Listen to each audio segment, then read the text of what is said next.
Ê, anh giờ lâu quá thanh chơi冇時高你睇唔嚟就係黃老姑買西賣嘅。係啊，你幫你揸咗又靚啊！幾多錢一斤而家？我先問價錢而家。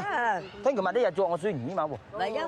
賣一個未？你啲牙蘭豆幾多錢啊？牙蘭豆就邊個就賣緊個。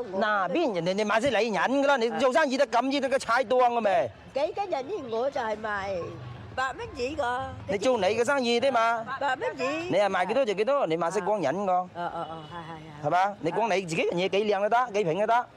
賣得講人個嘢嚇。係咁個細。嘿，佢份拆佢好大膽喎。好大。佢監光影對面個，你講嗱邊就係對面嘅意思係咪咯？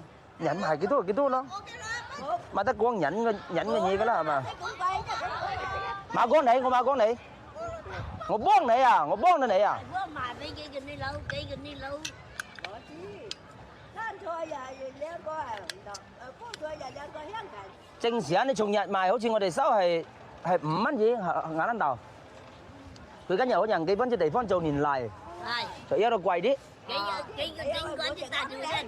啊，油隻啱嚟㗎，究竟係幾多㗎你啊？有一個貴，我都爆中意講價㗎啦個，咩呀？7蚊紙俾你，我又。你老闆講俾6蚊紙你賣嘛講？賣啊，亦賣俾佢啊。賣喎，賣俾多個係幾多喎？嗰啲香西幾多錢啊？香西就貴啲咯。你冇要價就得定，你正常價係幾多？我一下攞個。正常價就係11蚊嘅。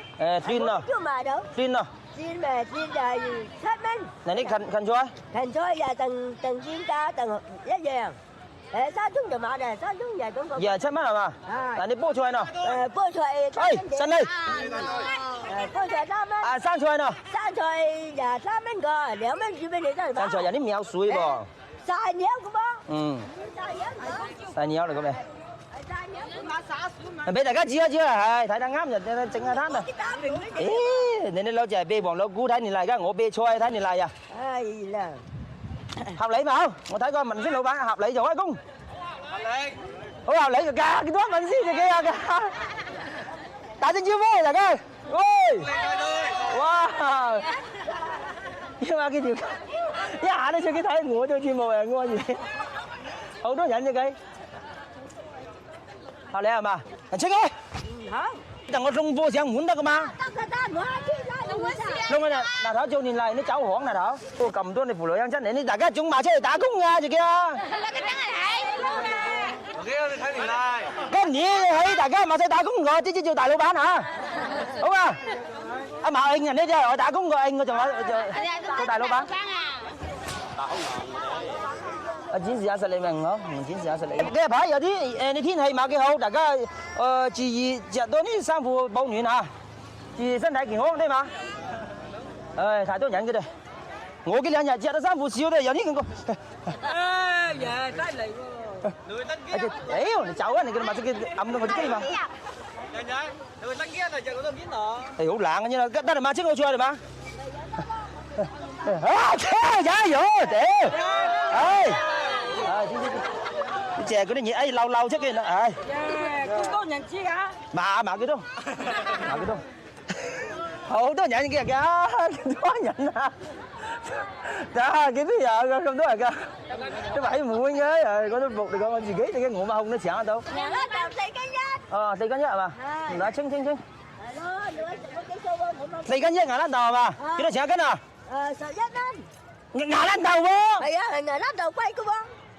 係喎，最貴就12蚊㗎，我幾俾平啲你？牙蘭豆喎，你一記起㗎嘛？你如果講你乜嘢你又記得㗎嘛？我記得係11蚊，我買12蚊嘅就4。你哋大鑊咧，大鑊咧！加人貴啊！你係記起㗎嘛？你記起。但如果我問你，你講幾多錢你又記得嘛？記得。你講幾多啊？我嚇？一個牙蘭豆就11蚊個。我睇你都係馬基記起喎。有都冇幾隻嘅。我哋幾千人就見證到，大家聽到過。係佢講幾多嘅？佢大家。你啱開始開價係6蚊㗎。你開價係開8蚊紙俾我。係6蚊㗎。咁尾你就講12蚊紙俾我就7蚊。7蚊，哈哈哈！你媽呀！哦，個次大鑊咧。我有啲係有人嚟嘅。啊，咁你又記起你香雞幾多錢㗎嘛？香雞又貴啲嘅喎。又幾多㗎嗱？香雞我今朝都賣10蚊。Ăn con kia nè, kia đó bên ngồi nè. Món sổ này món sổ. Mà cái chiếc chắc còn ngủ mà giờ cái ngồi có ba mấy chiếc kia cơ. Đấy mà cứ chơi mà kỳ đó cô, cứ ăn cái con sập giáp mấy bên ngồi cô. Cứ cái dọc ba mắt nè. Giờ xíu lắm ăn nè. Cứ thế liền lối thì cô. Mà cái chiếc này. Lão bản不在啊，今天乱卖，係嘛？佢買係貪心過，佢係買記得，佢係有啲發夢。大家理解下嚇。來按嚟trước講個價錢啊，我冇呃你講。市面大家賣幾多就俾幾多你啊，得嘛？咁就合理對吧？係。幾多錢來計數？阿姨自己計，阿姨自己計，幾多錢啊？140係嘛？耶！哎呀，銀紙都俾人啦，呀，滿天係銀紙喎嘅。今天大家滿天銀紙，嚟俾2隻紅牛，上嚟馬西仔。我冇講過分菜噃。嘿，買有喎，今日我去睇年例個，我買啦。睇年嚟嘅。係就係賣幾年嘢睇年例。你有心意啊，俾辦法分我，因為我自己來，今日我買人幫我連拎手機都買人拎。我幫你拎。買得個，你買專業買得個。啊，大家理解下，我一結婚嘅話好亂㗎，我連個手機都買跟住借，你信唔信咯？